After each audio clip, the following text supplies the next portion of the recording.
Hello and welcome to last moment tuitions. तो चलिए अपना नेक्स्ट टॉपिक शुरू करें, बेंडिंग स्ट्रेसेस। राइट, हमें पता है कि एक बीम के अंदर दो मेजर फोर्सेस जो अभी तक हम देख चुके हैं, दो मेजर फोर्सेस कौन सी, bending moment and your shear forces. Right, उसके कॉरेस्पॉन्डिंगली हम लोगों ने शेयर फोर्स डायग्राम्स और बेंडिंग मोमेंट डायग्राम्स हमने देखा कैसे प्लॉट करने हैं।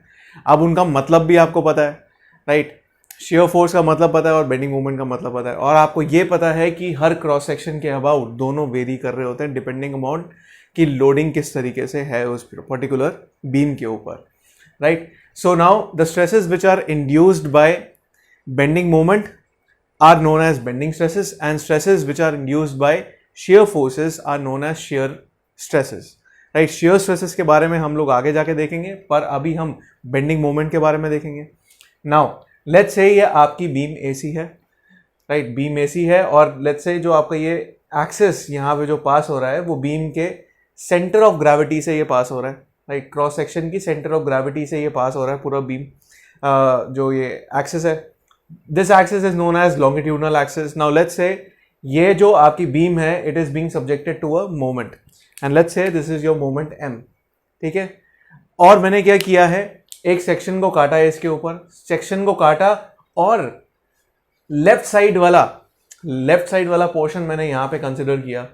राइट, लेफ्ट साइड वाला जब मैंने पोर्शन कंसिडर किया, मुझे पता चल रहा है कि अगर मेरी बीम इस तरीके से सब्जेक्टेड है बेंडिंग मोमेंट से, देन ऊपर वाला जो पोर्शन है इस पर्टिकुलर बीम का, जैसे ऊपर वाला पोर्शन है मैं इसको इस तरीके से बेंड कर रहा हूं, it is subjected to compression, और नीचे वाला जो है it is subjected to tension. Right, तो आपको ये वेरिएशन दिखाई दे रहा है एक ही क्रॉस सेक्शन में। एक अगर मैंने एक क्रॉस सेक्शन काटा है, एक सेक्शन काटा, और यहां पे देख रहा हूं कि एक ही सेक्शन के ऊपर आपको वेरिएशन दिख रहा है स्ट्रेसेस का, और जो ये वेरिएशन है स्ट्रेसेस का वो ग्रेजुअली डिक्रीज हो रहा होता है टुवर्ड्स योर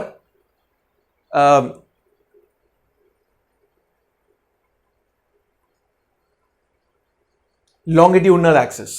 लॉन्गिट्यूडनल एक्सिस की तरफ जैसे जैसे ये स्ट्रेसेस अप्रोच कर रहे होते हैं ये डिक्रीज हो रहे होते हैं। राइट, अब इनका वेरिएशन किस तरीके से होता है, कैसा वेरिएशन होता है, लीनियर होता है, कर्वी लीनियर होता है, वो आगे जाके हम देखेंगे। बट ये आपको दिखाई दे रहा है it is gradually decreasing towards their longitudinal axis. अब ये लॉन्गिट्यूडनल एक्सिस आपका पास कहां से हो रहा होता है, ये आपका पास हो रहा होता है centre of gravity of the cross section से आपका पास हो रहा है। जैसे मैंने ये सेक्शन काटा तो ये यहाँ पे जो मैंने सेक्शन काटा है ये आपके सामने इस तरीके से है। नाउ ये जो सेक्शन मैंने काटा, let's say this is your longitudinal axis, ये आपका लॉन्गिट्यूडनल एक्सिस है। अब सामने से ये आपका सी पॉइंट आपका यहाँ पे आपको दिखाई दे रहा है।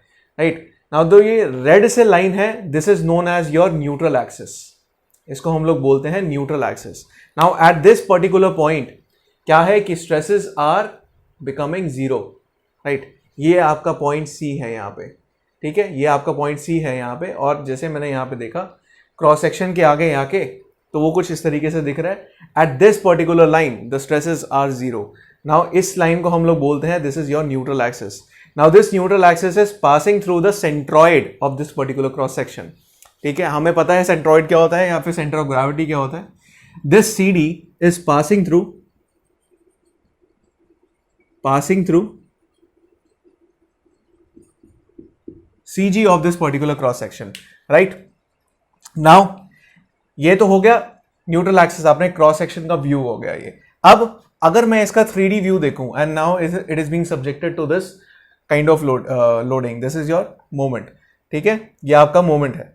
अब जो इस CD से आपका इस पर्टिकुलर बीम की लेंथ के ऊपर ऐसे प्लेन पास कर रहा है, इसको हम लोग बोलते हैं neutral plane. Over this whole plane आपके जो स्ट्रेसेस हैं वो जीरो होते हैं। ठीक है, और यहां इस पर्टिकुलर प्लेन के ऊपर स्ट्रेन भी जीरो होता है।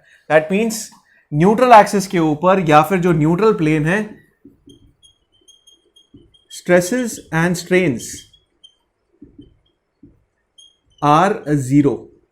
ठीक है, हम वेरिएशन देखेंगे दोनों का, स्ट्रेन का भी वेरिएशन देखेंगे और स्ट्रेस का भी वेरिएशन देखेंगे अक्रॉस दिस क्रॉस सेक्शन। ये क्रॉस सेक्शन के अबाउट इन दोनों का वेरिएशन किस तरीके से है वो हम लोग आगे आके रेफर करेंगे उसको। बट अभी के लिए ये समझिए दैट न्यूट्रल एक्सिस और न्यूट्रल प्लेन ये दोनों ऐसे ज्योमेट्रिकल क्वांटिटीज हैं जहां पे स्ट्रेसेस और स्ट्रेन दोनों जीरो हैं। अब ये कहां से पास हो रहा है आपका? This is passing through the centre of gravity, right. जो न्यूट्रल एक्सिस है वो centre of gravity of cross section से पास हो रहा होता है। उसके बाद the distance which is measured from this neutral axis towards the extreme fibres on the compression side. अब ये समझिए ये कंप्रेशन साइड है, ये कंप्रेशन साइड है, ये आपकी टेंशन साइड है, ठीक है। And the distance which is measured from the neutral axis towards the compression side, ये एक्सट्रीम फाइबर है, मैंने उसको y1 लिया है। अब एक्सट्रीम फाइबर माने जो टॉप मोस्ट आपका फाइबर है इस पर्टिकुलर क्रॉस सेक्शन के ऊपर, और यहां पे बॉटम मोस्ट जो आपका फाइबर है इस क्रॉस सेक्शन के ऊपर, यहां का डिस्टेंस, यहां तक का डिस्टेंस न्यूट्रल एक्सिस से, लेट्स से y2 है टेंशन साइड पे और y1 है कंप्रेशन साइड पे। अगर ये दोनों डिस्टेंस इक्वल हैं तो मैं इसको बोलूंगा कि ये सिमेट्रिकल क्रॉस सेक्शन है, राइट। सिमेट्रिकल क्रॉस सेक्शन क्या हुआ? About this CD, if I fold this cross section, वो एक दूसरे के ऊपर जाके फोल्ड हो जाएगा, राइट। अब अगर ये y1 और y2 इक्वल नहीं है, that means one is greater than the other, then the cross section is said to be unsymmetrical, right? Because आप देखिए ये T सेक्शन के लिए CG जो आपका पास हो रहा होगा वो थोड़ा सा ऊपर होगा, वो लेंथ के अबाउट सिमेट्रिकल नहीं आएगा। अगर मैं इसके अबाउट यहां पे इसको फोल्ड करने की कोशिश करूं, इसको मैं फोल्ड करने की कोशिश करूं, ये आपका क्या है? ये अनसिमेट्रिकल एक्सिस है। Now this neutral axis is unsymmetrical axis though it is passing through the centre of gravity, though ये जो एक्सिस है वो सेंटर ऑफ ग्रेविटी से ही पास हो रहा है, राइट। अब ये देखिए जो मैंने यहां पे पॉइंट लिखा है, the axis of bending moment is perpendicular to the longitudinal axis. अब मुझे अगर पहचानना है कि एक्सिस ऑफ बेंडिंग मोमेंट क्या है, now this is your bending moment, मैंने राइट हैंड लिया है और मैंने उसको अपनी फिंगर्स को मैं मोमेंट की डायरेक्शन में कर्व करूंगा, और जो मेरा थंब है that is pointing out the direction of this moment, the axis of this bending moment, right. ये पॉइंट आउट कर रहा है कि इस बेंडिंग मोमेंट का एक्सिस कहां है। अब अगर ये लॉन्गिट्यूडनल एक्सिस के परपेंडिकुलर है तो उसको मैं बोलूंगा बेंडिंग मोमेंट, ठीक है। वो बेंडिंग मोमेंट होता है, द काइंड ऑफ बेंडिंग। देखो दो तरीके के मोमेंट होते हैं, एक होता है बेंडिंग मोमेंट जो बेंडिंग प्रोड्यूस कर रहा है, और एक होता है टॉर्जनल मोमेंट जो टॉर्जन या फिर ट्विस्टिंग प्रोड्यूस करेगा। अब ये ट्विस्टिंग के लिए हम लोग आगे जाके देखेंगे कि ट्विस्टिंग क्या चीज है। ट्विस्टिंग है यार, अभी के लिए ये समझो कि ट्विस्ट कर रहे हैं, और ये हो गया बेंड, ये हो गया ट्विस्ट, ये हो गया बेंड, इस तरीके से। अब जब axis of bending moment perpendicular होता है लॉन्गिट्यूडनल एक्सिस के, तो उसको मैं बोलता हूं कि वो बेंडिंग मोमेंट है। एंड अगर मोमेंट का जो एक्सिस है आपका, वही जो हमने देखा ये एक्सिस है, राइट। अब जब ये एक्सिस है तो मैंने यहां क्रॉस सेक्शन काटा, ये इसका जो अब एक्सिस है वो इस तरीके से आ जाएगा, राइट। बिकॉज ये लेंथ देखो कैसे जा रही है, ऐसे जा रहा है। अब ये CD के पैरेलल आ जाएगा, राइट। आपका CD क्या है? CD is your neutral axis, parallel to the neutral axis, right. The axis of bending moment is perpendicular to longitudinal axis and parallel to the neutral axis, right. तो ये आपका concept है किसका? Bending stresses का, ठीक है। कि bending stresses आपको किस तरीके से लेनी है, दो तरीके के, कंप्रेशन और टेंशन, राइट। न्यूट्रल एक्सिस का कॉन्सेप्ट, न्यूट्रल एक्सिस के ऊपर स्ट्रेसेस और स्ट्रेन्स दोनों जीरो होते हैं, ये वाला कॉन्सेप्ट अभी हमने देखा। अब आगे जाके जो हम देखेंगे, वो देखेंगे कि आपके बेंडिंग स्ट्रेसेस की इवैल्यूएशन में क्या क्या हम एजम्पशंस लेंगे, राइट। बेंडिंग स्ट्रेसेस की इवैल्यूएशन, इससे रिगार्डिंग आपकी जो इसके कॉरेस्पॉन्डिंग जो आपकी थ्योरी होती है उसको हम लोग बोलते हैं बेंडिंग थ्योरी। वो दी थी बर्नौली ने, उसको हम बर्नौलीज इक्वेशन भी बोलते हैं, ठीक है।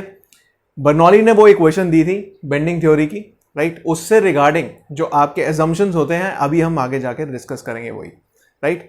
वो उससे रिलेटेड डायरेक्ट क्वेश्चन आपसे पूछता है, राइट। तो next is your assumptions related to your bending theory. So now let's see the assumptions related to bending theory. अब हम assumptions देखेंगे bending theory से related. अब bending theory आपकी दी थी बर्नौली ने, right? That was related to your bending stresses. वो आपको अभी आगे जाके पता चलेगा वो इक्वेशन क्या है, बट उस इक्वेशन को डिराइव करने से पहले हम ऑब्वियसली एक कॉन्सेप्ट को डिराइव करने से पहले हम हमेशा अजम्पशंस लेते हैं, राइट। हम अजम्पशंस क्यों लेते हैं उसका रीजन मैं आपको बताता हूं। जैसे जैसे हम लोग पांचों अजम्पशंस के बीच में घुसेंगे, I will explain you why that particular assumption is taken before deriving that equation.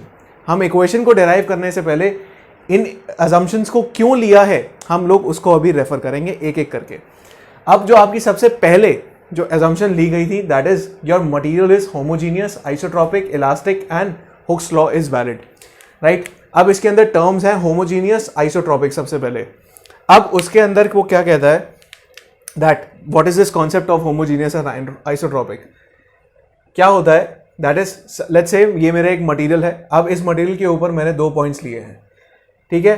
अब इन 2 पॉइंट्स के ऊपर सेम डायरेक्शन में, इन 2 पॉइंट्स के ऊपर सेम डायरेक्शन में आपकी जो प्रॉपर्टीज होती हैं वो सेम होती हैं, दैट इज योर होमोजीनियस, ठीक है। ये एक तरीके से अजम्पशन है, ये एक रियल सिचुएशन नहीं है, ये एक आइडियल सिचुएशन हम ले रहे हैं। अब साथ साथ आइसोट्रोपिक क्या होता है? आइसोट्रोपिक ये होता है कि एक पॉइंट के ऊपर हर डायरेक्शन में आपके जो पॉइंट्स होते हैं, आपकी जो प्रॉपर्टीज हैं वो सेम होती हैं। और जब मैं इन दोनों प्रॉपर्टीज को क्लब कर देता हूं तो मैं ये कह सकता हूं जो 2 पॉइंट्स मैंने यहां चुने थे उनके अंदर हर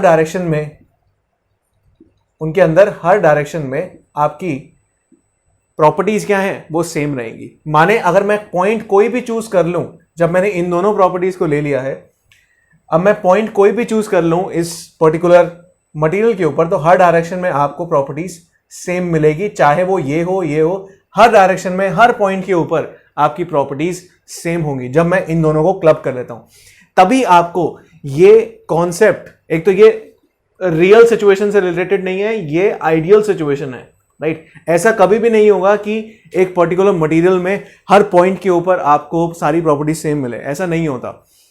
पर हम आइडियल सिचुएशन के लिए हमेशा इक्वेशंस को डिराइव करते हैं। और वो क्यों करते हैं इसके लिए मैं आपको एक छोटा सा एग्जांपल देता हूं। अगर आप कोई गलती करते हो तो आपके मम्मी पापा आपको डांटते हैं, राइट। वो बोलते हैं आपको कि यार तू उसकी तरह काम कर। वो क्यों कहते हैं? बिकॉज उनकी नजरों में वो बच्चा आइडियल है, राइट। आपको कंपेयर करते हैं किससे? आइडियल बच्चे से, राइट। तो हम क्या करते हैं कि एक एक्चुअल सिचुएशन, मेरे लिए मेरा बच्चा है, राइट, मेरे लिए मेरा बच्चा होगा वो एक्चुअल सिचुएशन, और जो मेरी आइडियल सिचुएशन है वो दूसरे के बच्चा है, राइट। तो मैं अपने बच्चे को हमेशा दूसरे के बच्चे से कंपेयर करूंगा। तो ये मेरा हो गया कॉन्सेप्ट।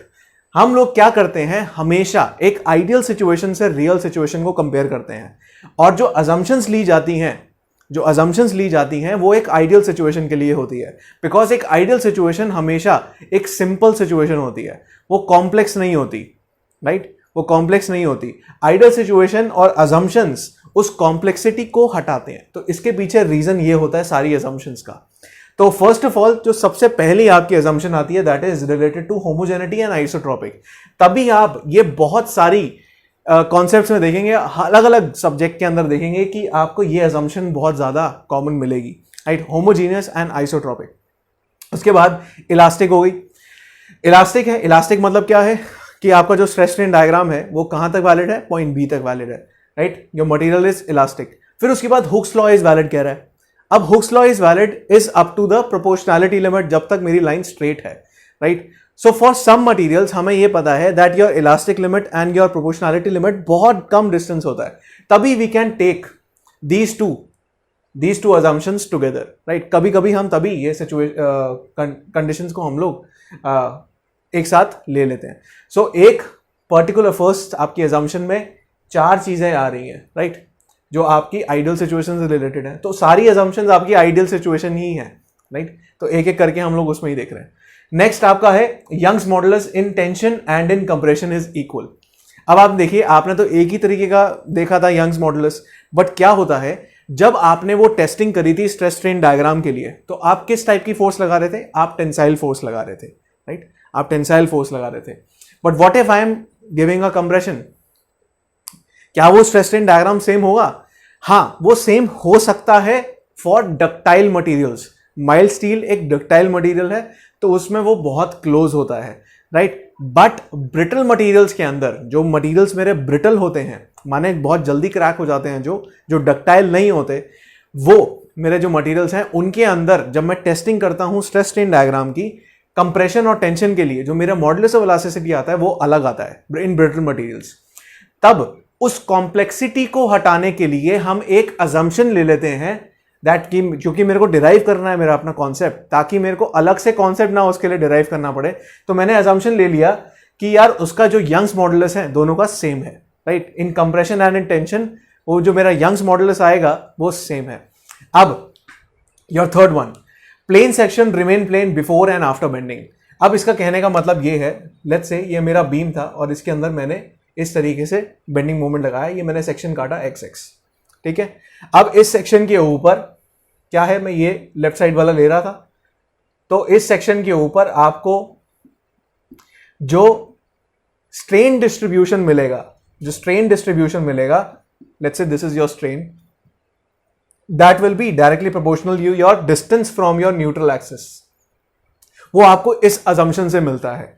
अब वो इसलिए मिल पाता है हमें, ये आपको ये बहुत यूजफुल दिखेगी अभी प्रोपोर्शनलिटी, हमारे को ये इक्वेशन में हम लोग डिराइव भी करेंगे, वो इसी अजम्पशन की वजह से है। वो कैसे? बिकॉज हम इस अजम्पशन के थ्रू ये कहना चाह रहे हैं कि बेंडिंग स्ट्रेसेस के लिए, right, when we are deriving the equation for bending, we are neglecting shear stresses, we are neglecting shear stresses।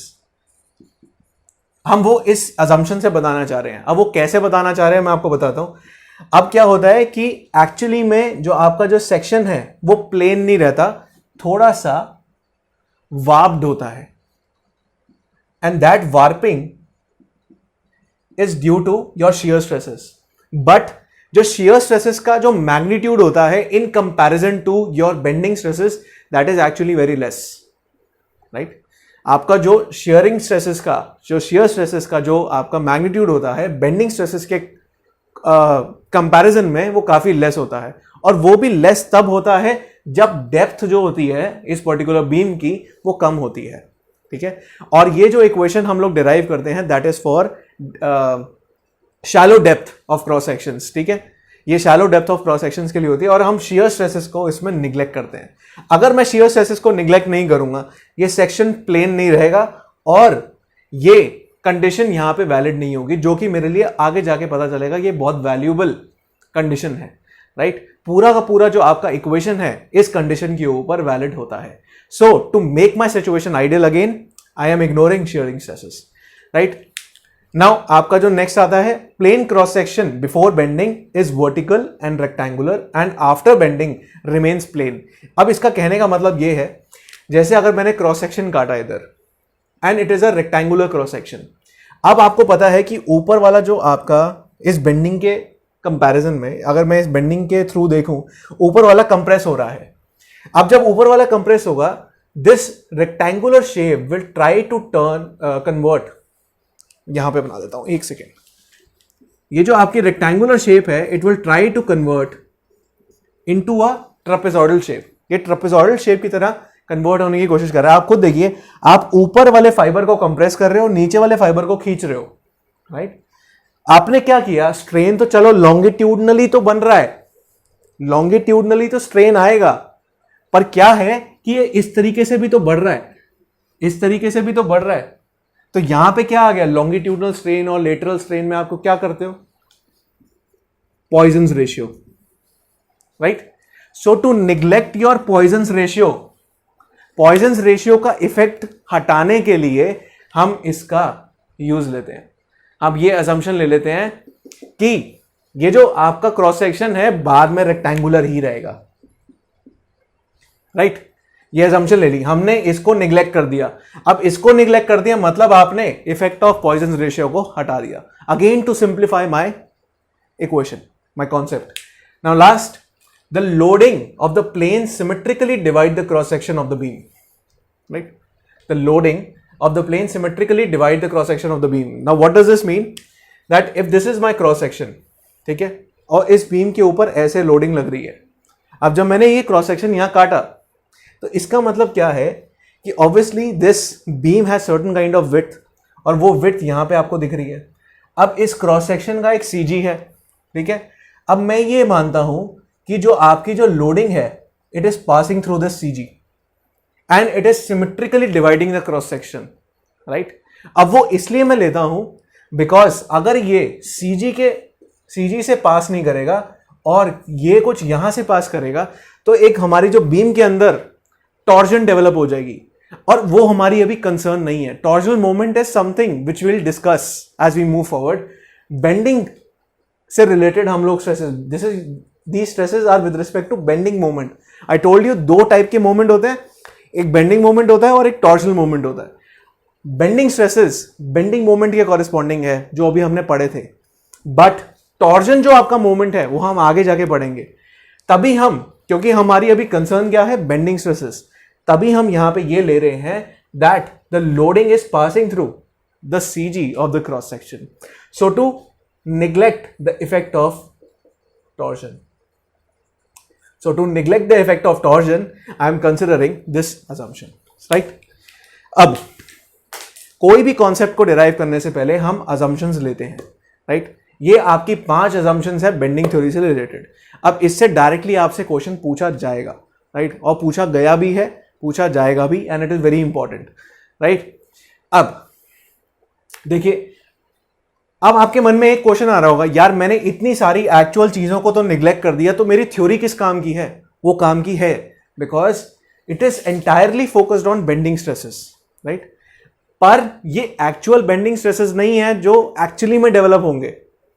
Actually में हमारी फील्ड में, या कोई भी अगर मैं लेता हूं, हम सिविल इंजीनियर्स हैं, मैं बीम की बात करता हूं, बीम में अगर बेंडिंग स्ट्रेसेस अगर डेवलप होंगे तो वो एक्चुअली में हमने बेंडिंग थ्योरी से ही निकाले हैं, पर एक्चुअल में फील्ड में उतने बेंडिंग स्ट्रेसेस डेवलप नहीं होंगे। पर मैं निकाल क्यों रहा हूं?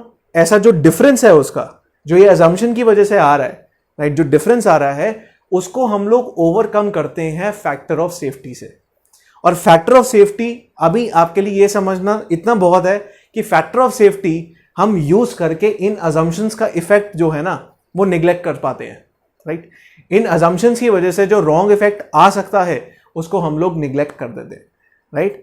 तो वो फैक्टर ऑफ सेफ्टी हम लोग इसीलिए ही लेते हैं। तो आगे जाके देखेंगे कि फैक्टर ऑफ सेफ्टी निकालते कैसे हैं और वो सब क्या है, वो आपको आगे जाके अपने आप पता चल जाएगा। बट कॉन्सेप्ट, अगर आपको ये चीज मैंने इसलिए बताई बिकॉज आपके मन में ये सवाल ना आ रहा हो कि यार थ्योरी से पहले आपने इतनी गलत चीजें ले रहे हो, राइट, इतनी गलत चीजें ले रहे हो तो लेने का फायदा क्या हुआ, राइट। तो बेंडिंग थ्योरी तो हुई नहीं, वो हमेशा एक आइडियल सिचुएशन के लिए आप लोग डिराइव करते हो, पर ideally you can not achieve that, so that is counter acted by factor of safety in every subject.